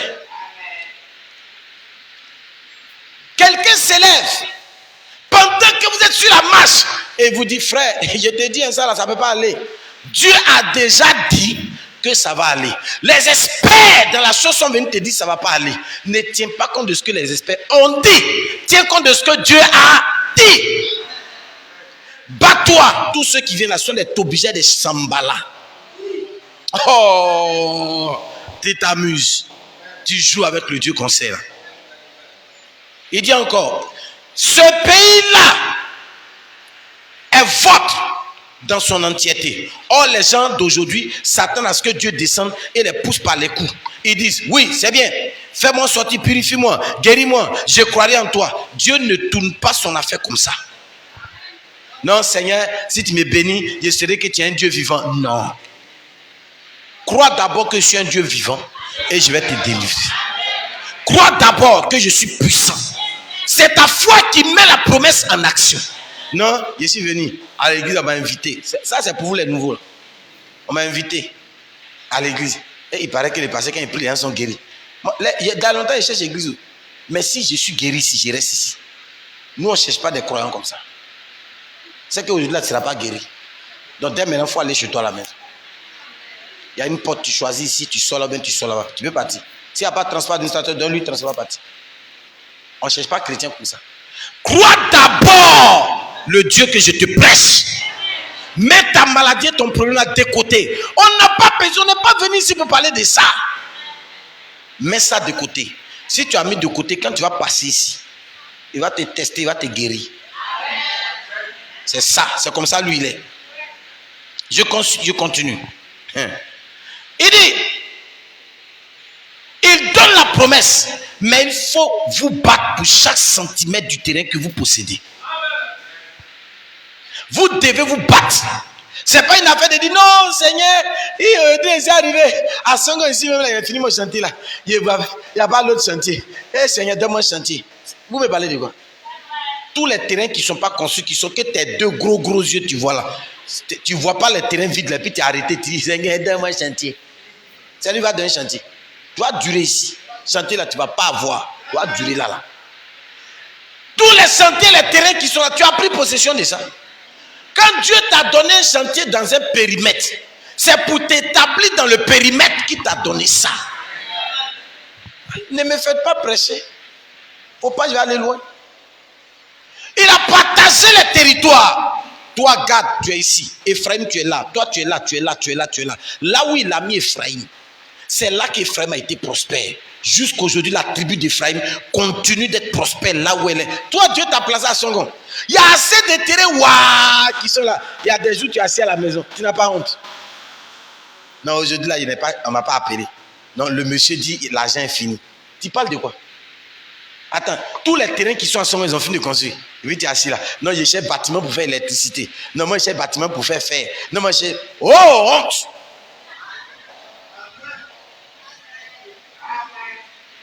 Pendant que tu dors à la maison, les païens sont en train de travailler. Sur ton territoire, ils sont en train de laper, bouffer ton argent. Et tu portes les saluts. Annick. Et aussi, cela en bas, envoie l'argent là, on bouffe c'est ton argent en train de bouffer ici. Faut te repentir. Écoute maintenant, toi, faut m'écouter. Ce pays-là est vôtre. Allez en prendre possession. Allez en prendre possession. Cela vous appartient. Et ils ont dû combattre pour chaque centimètre du chemin. Mais avec l'assurance que cela leur avait été donné. Peu importe ce que paraissaient les résultats et les circonstances. Peu importe les circonstances, les résultats, il peut combattre aujourd'hui. Ça ne va pas, il peut combattre aujourd'hui. Je suis là, je m'en vais. Mon frère, terrain à Zaboki. Je vois le nom de la personne. Inakat Diarasuba, Kone, Kwadjo, Féa, Méambli, quel que soit le nom, je prends son téléphone, je l'appelle. Allô, oui, je suis l'entrepreneur. Est-ce que je peux vous rencontrer? C'est pourquoi? Non, je suis sur votre terrain, donc je veux vous rencontrer. Je suis monsieur Ba Vincent Boaz. Voici ma carte. Je viens vous dire que ce terrain-là, c'est moi qui dois construire la maison qui est ici. Moi, je conçois les plans et je termine. Et mon prix là, si je fais un travail bon. D'ailleurs, même vous ne savez pas, venez. Vous voyez le palais de Songon, c'est moi qui ai construit ça. Demandez au chef. Vous voyez ici, c'est moi qui ai construit ça. Vous voyez ici, c'est moi qui ai construit ça. Voilà, c'est moi qui ai fait ça. Bon, après, j'ai fini avec toi. Le prochain, le suivant, c'est moi qui ai fait ça. C'est moi qui ai fait ça. C'est moi qui ai fait ça. C'est moi qui ai fait ici. Je suis rentré ici, j'ai fait comme ça, j'ai fait comme ça. Ici, là, dans tout Songon, ici, là. Si tu cherches quelqu'un qui va construire une bonne maison et puis tu vas durer pour des générations, c'est moi, Ba Vincent. C'est de moi, il est question. À part moi ici, tout ce qui est ici, là, il n'y a pas l'homme. Tout ce que tu vois ici, il n'y a pas l'homme. Je suis le seul. Le monsieur va te regarder comme ça. C'est à quoi là tu m'as appelé? Oui, c'est pour ça que j'ai été appelé. C'est pour bouffer ton argent qu'il t'a appelé. C'est pas pour faire autre chose. Ici. Et vous connaissez le gars qui a le terrain à côté. Lui-même, il te regarde comme ça, il est étonné. Non, je cherche le suivant, ton voisin. Après le voisin, je vais au voisin du voisin. Du voisin, je vais au voisin. Donc, je ne peux pas m'asseoir à la maison. Tous les jours, je prends le numéro, j'ai mon cahier, leur nom, leur numéro sont dessus. Allô? Que Dieu vous bénisse, monsieur. Vous n'êtes pas encore prêt pour la maison. Les temps sont en train de partir. Il faut que vous construisez. Donc, je suis là. Je vous attends. Le monsieur, il s'est dit, mais attends. Non, monsieur, venez à la maison. Asseyez-vous. Tu vas à Cocody-sur, on a un gros palais. Monsieur, on a déjà 10 immeubles. Monsieur, c'est vrai, vous avez 10 immeubles. Mais à Songon, vous avez quoi? Vous n'avez rien à Songon. C'est pourquoi Dieu m'a envoyé pour que je construise votre maison de Songon. Si quelqu'un d'autre construit une maison, ça ne peut pas aller. C'est moi, si j'ai construit, ça va s'arrêter. Donc le monsieur, il te regarde et puis il dit, type là n'est pas non. Il s'en va consulter. Dès qu'il lance les coris reviennent. Il lance, ça revient. Il lance, ça revient. Le féticheur dit, le monsieur là, pourquoi Cory là ne peut pas parler de lui? Certainement, c'est un fils de Dieu. Il n'y a que dans le livre écrit qu'on peut parler de lui. Les Cory ne peuvent pas parler de lui. Donc celui-là, mon frère, s'il n'a pas construit ta maison, il y a problème. Et c'est fini comme ça. Et tu commences à récupérer tous les terrains. Mais tu es assis à la maison, il dit, on ne va pas donner travail. Non, il dit, ne pas faire l'électricité. Ah, demain, je n'ai pas fait ça. Et puis, ils ont augmenté le prix de ciment. Quand on a augmenté le prix de ciment, ce n'est pas ton problème. Frère Branham me dit, je répète, il dit, allez-y, il dit, peu importe ce que paraissaient être les résultats et les circonstances. Ils ont augmenté ciment ou pas. Ce n'est pas ça qui est mon problème. Tu vas construire. Aïe, j'ai fait des vies, tu sors l'argent, je mange, je construis pour moi. Et puis on s'en va comme ça. C'est mon travail. Mais pourquoi je vais dormir? Terrain qui est là, pourquoi tu ne construis pas? Ça est là, pourquoi tu ne construis pas? Donc je suis derrière toi tous les jours, j'ai mon cahier, gros comme ça. Tous les noms des gens de Songon sont dedans. Comme c'est toi qui a fait le lotissement. Tu te promènes avec. Quand tu arrives ici, c'est le terrain de monsieur Yabo Yaba. Alors, monsieur Yabo Yaba, vous avez commencé? Non, pas encore. Et comme tu as dit, avec 4 millions, on peut faire fondation des chambres salon. Oui, il faut augmenter même à 5. Je viens. Envoie. On fait ici. On fait là-bas. On fait là-bas. Vous qui partez pour faire les morcellement des terrains, partout où vous voyez forêt, descendez. Partout où tu vois forêt où il y a terre, descends. Il va te donner ta promesse ici tout de suite. Faut pas t'asseoir. Non, ici là, ils devaient faire lotissement. Hein. Mais ils ont déjà fait lotissement. Tu parles de quoi? Ils ont déjà fait quoi? Quand les Juifs sont arrivés en Israël, Israël n'était pas désert. Il y avait des gens qui étaient assis. Ils étaient là de génération en génération. Et puis Dieu dit c'est pour vous. Donc lui qui est dessus là, c'est pas pour lui. Tant que ton cœur va là-bas, c'est pas pour lui. Il est venu pour garder le coin le temps que tu arrives. Comme tu ne passais pas là, c'est maintenant que tu viens de passer. Donc il va quitter. Il y a deux manières de quitter. Il quitte ou il quitte.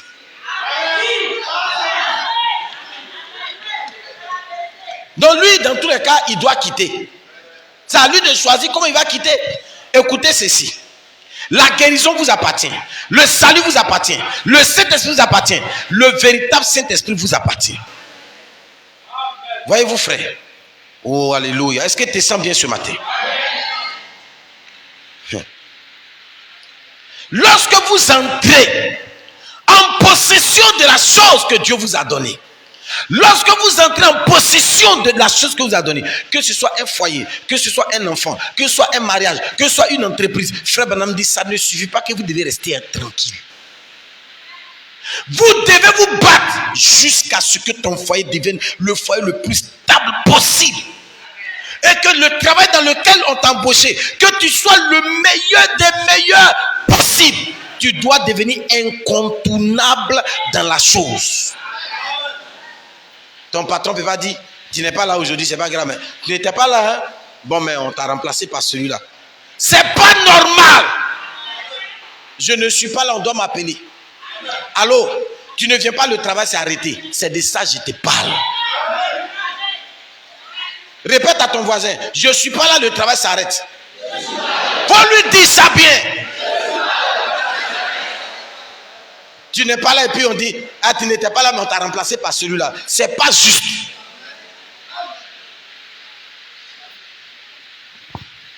Amen. Si Dieu vous donne un pays en possession et que vous êtes satisfait, puis vous êtes assis là, gloire à Dieu. Amen. Alléluia. Hey, Dieu est fidèle. Oh, il m'a donné là. Ah, vraiment, je suis satisfait. Toi, si tu m'as dit ça, je te vide de l'église. Tu es un païen. Tu sais de quoi on parle? La terre là, c'est pour qui? La terre où on est arrêté, tu sais c'est pour qui? Il va te donner un petit, puis tu es là, tu as 2 lots, 3 lots, 4 lots, puis tu dis Amen. Dieu m'a béni, il y a 4 lots de terrain. Des païens ont 300 lots, 400 lots, des hectares, des milliers. Ils n'ont pas droit à ça. Et ils ont ça. Faut pas me faire parler. Hein. Attends, je viens. Le prophète de Dieu dit, c'est là que l'église échoue aujourd'hui. Pendant cette marche, savez-vous que votre propre conduite peut empêcher quelqu'un d'autre d'être guéri dans l'église?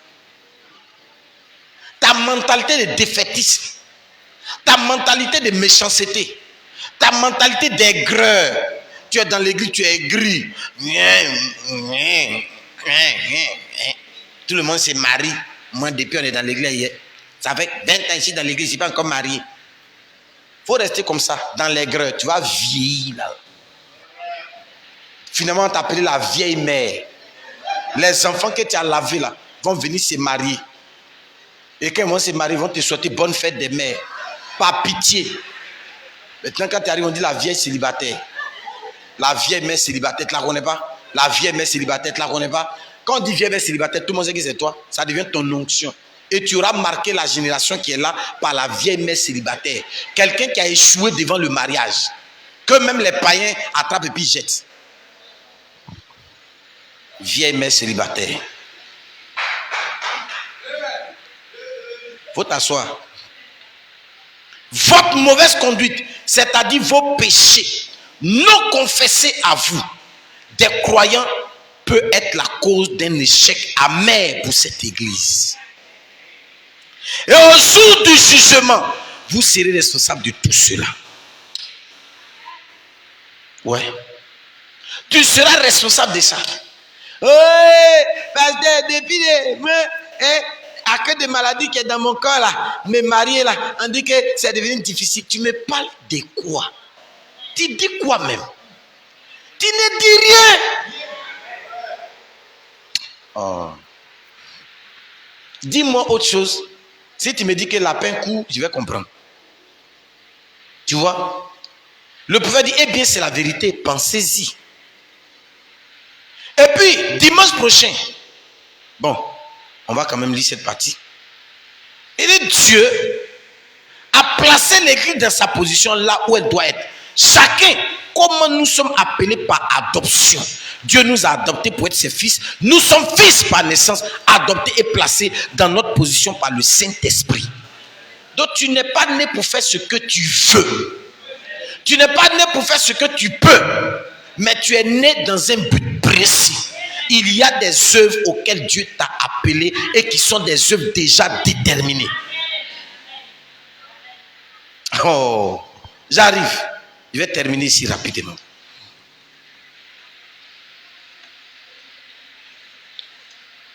Bien. Le prophète de Dieu, dans la brochure, dès ce moment, les autres, là, je n'ai pas cité, vous pouvez prendre pour aller photocopier après. Il dit, ils pouvaient avoir leur propre maison. Les occupants, naturellement, ils ont dû se battre pour chaque pouce du terrain qu'ils ont conquis. Dieu a dit à Josué, dans Josué chapitre 1, que tout lieu que foulera la plante de vos pieds, c'est votre possession. Frère Branham dit, c'est pareil aujourd'hui.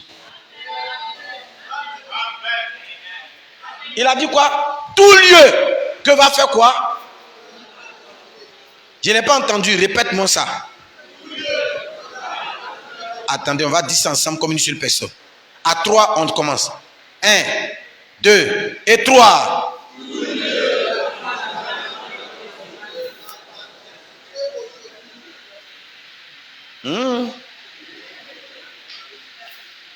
Dans tout lieu que foulera la plante de votre pied. Toi, tu n'as pas nom. Tu n'as pas nom. Tu n'as pas de nom. Répète.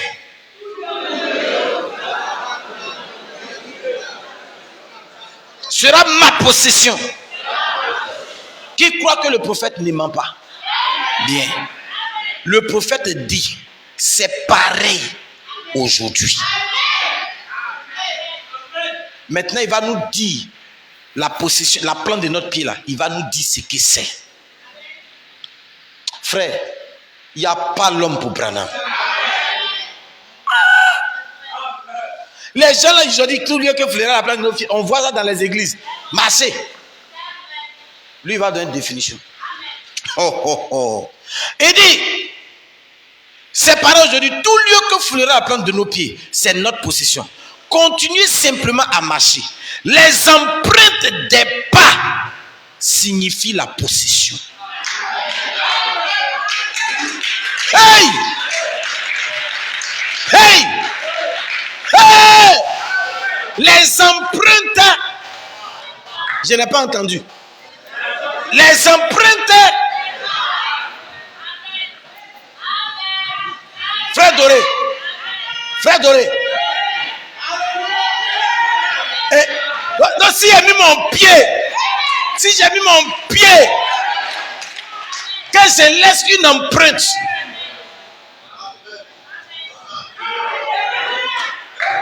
Hey! Hey! Hey! Si j'ai déposé mon pied et que j'ai mis pas trace,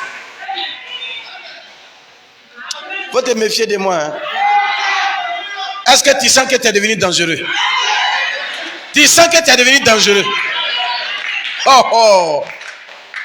Dans n'importe quel endroit, si j'ai réussi à laisser une empreinte de mon pied, la chose là, ça devient pour moi. Même s'il y avait des gens qui étaient là avant.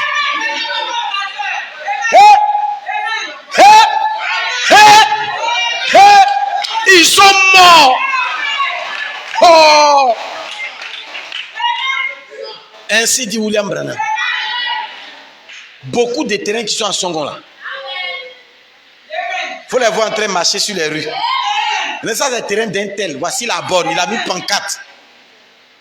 Frère Branham dit c'est pareil. Là-bas aussi, là, à Cana, tu arrives, il dit la maison du géant, impépable, il a arrêté comme ça. Il a fait sa maison, mais il y a quelqu'un qui est passé, il a mis une trace de pipi, il est quitté. Il est tombé. Frère Branham dit, les empreintes des pas signifient la possession. Hey! Tu sens que tu es devenu un peu dangereux.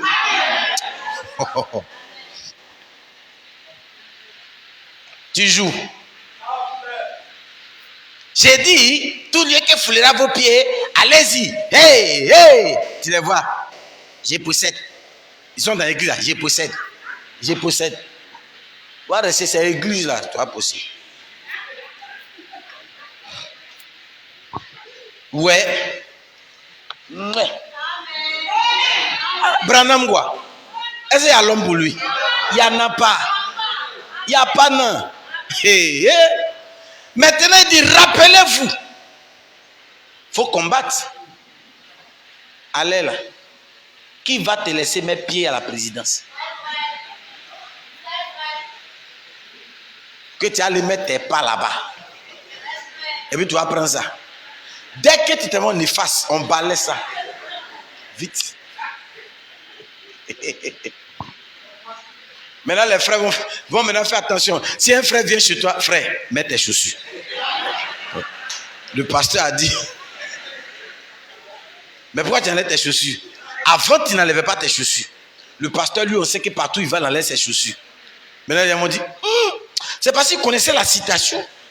Donc il venait chez nous et puis il possède tout ici. Mais toi, tu disais qu'il ne prend pas ton argent. Donc ton argent qui est chez toi, s'il voulait prendre là, tous les jours il vient nu-pied là. Dès qu'il dépose comme ça, il dit, il prend tout.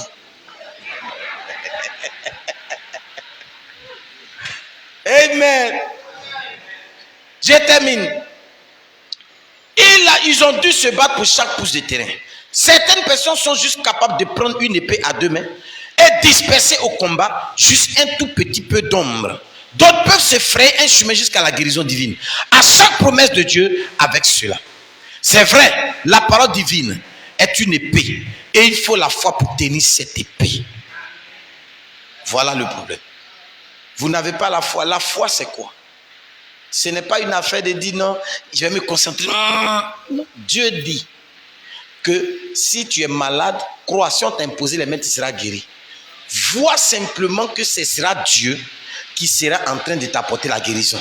Dès que tu passes dans la ligne de prière qu'on dit on t'impose les mains, dès qu'on t'impose, tu dis c'est Dieu qui a fait, je suis guéri. Le reste, même que la maladie continue de te faire mal, dis à la maladie, il faut rester tranquille. On vient de te tuer, c'est fini. Je m'en vais là, je suis guéri. Et puis c'est fini. C'est tout.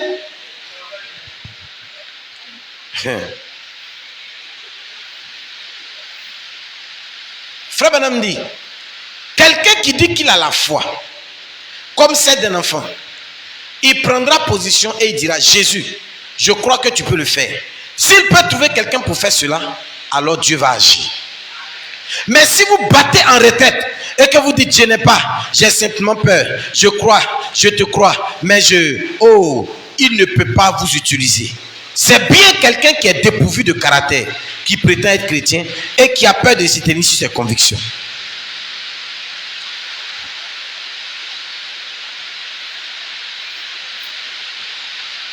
Je termine, c'est fini, je termine là. La pluie sera bienvenue, ça va nous permettre de bien prier. Le prophète dit, Dieu n'a pas besoin des gens qui ont peur de poltrons. Il ne peut pas les utiliser. Ceux qui ont peur, ça là, de toute façon ça se passe là. Est-ce que même, nous on est venu comme ça, je suis fatigué. Je me suis promené jusqu'à, je suis fatigué. Si tu veux, promène-toi, ne te promène pas. Lui, il a besoin que tu dises, Seigneur, je suis venu, je veux que tu le fasses. Il le fait. Amen. Bien. Il dit, c'est le genre de foi et de détermination qu'il nous faut. Quelqu'un qui fera quelque chose. Sur ta parole, Seigneur. Oui, monsieur. Sur ta parole. Il a dit, sur ta parole, Seigneur, tout ce que vous demanderez à mon nom, je le ferai. Alors, ce matin, sur ta parole, Seigneur, guéris ma soeur. Sur ta parole, Seigneur, guéris mon frère. Voici, je viens. De son temps, beaucoup de livres de son furent écrits pour le calomnier et se moquer de lui. Mais aujourd'hui, ils sont tombés dans les oubliettes depuis longtemps. De même que leur auteur, vous ne pouvez rien faire contre un enfant de Dieu. Je répète, vous ne pouvez rien faire contre un enfant de Dieu et vous en tirer comme cela. Vous ne pouvez pas faire quelque chose du mal à un enfant de Dieu et puis partir et puis rien ne va arriver. Dis à ton voisin, c'est faux. Le prophète de Dieu dit, vous vous battez contre le vent. Si tu t'opposes à un fils de Dieu, tu te bats contre le vent. Malgré tout, Dieu les fera carrément traverser. Quelle que soit la bataille que tu vas livrer contre un enfant de Dieu, tu te bats contre le vent. Malgré tout, ils vont traverser. C'est ça. C'est pourquoi je dis à certains frères et à certaines sœurs de ne jamais avoir une haute opinion de lui-même ou d'eux-mêmes. Aujourd'hui, Dieu peut t'élever. Il ne va pas te rabaisser. Mais lui qui va élever après toi, sera plus haut que toi. Et hier, tu regardais les gens comme ça en bas. Demain, tu vas les regarder comme ça. Parce qu'ils seront au-dessus. Alléluia. Vous comprenez, frère? Dieu cherche des héros. Des personnes qui vont marquer leur génération. Des personnes qui vont marquer leur temps. Demain, quand les gens regarderont, ils diront, voici le héros de Shiloh. Voici le héros de la Sidécie. Voici le héros des temps. Ce n'est pas dans bande dessinée on voit les héros. Chaque génération a laissé derrière lui des témoignages. Mais nous n'avons pas de génération future. Après l'enlèvement vient la fin des temps. Mais nos témoignages resteront. Dans la mémoire de qui? Dans la mémoire de la génération d'Adam. Depuis Adam jusqu'à nous. Notre témoignage va rester dans leur pensée. Parce que c'est notre vie, notre caractère qui amènera le feu de l'enlèvement. Et tous ceux-là seront enlevés. Ils ont besoin de grands héros sur le champ de bataille. Que tu sois une femme, que tu sois un homme, il faut que tu te lèves comme Ruth, comme Esther, comme Naomi, comme ces femmes de vaillants héros qui ont bousculé leur temps, qui ont été des matriarches, qui ont bousculé, marqué l'âge. Et toi, lève-toi, frère, comme un héros, comme Gédéon, comme Samuel, comme Samson. Des personnes qui sont levées, qui ont mené les batailles dans leur maison, qui ont mené les batailles dans leur ville, dans l'église, partout. Et ils ont triomphé. Dieu ne t'a pas placé dans ta maison, dans ta famille par hasard. Il t'a placé là pour que tu relèves le défi. Dieu t'a placé là pour que tu relèves le défi. Frère, tu peux voir aujourd'hui que tu n'es rien. Tu peux voir aujourd'hui que ça ne va pas. Tu peux voir aujourd'hui que ceci, c'est là. Mais Dieu t'a placé là, au milieu des sorciers, des diables, de ceci, de cela. Il connaît ces gens-là, mais il t'a placé là-bas quand même. Parce qu'il a confiance en toi et il sait que tu vas relever le défi. Ces sorciers tomberont à tes pieds. Ces mystiques tomberont à tes pieds. Tu es le héros de ta famille. Tout le monde te regardera. Et ils chercheront quel est ton secret. Comment ça s'est passé? Parce que simplement tu as osé te lever. Tu as osé faire le pas pour être triomphateur. Shalom et que Dieu bénisse ta parole.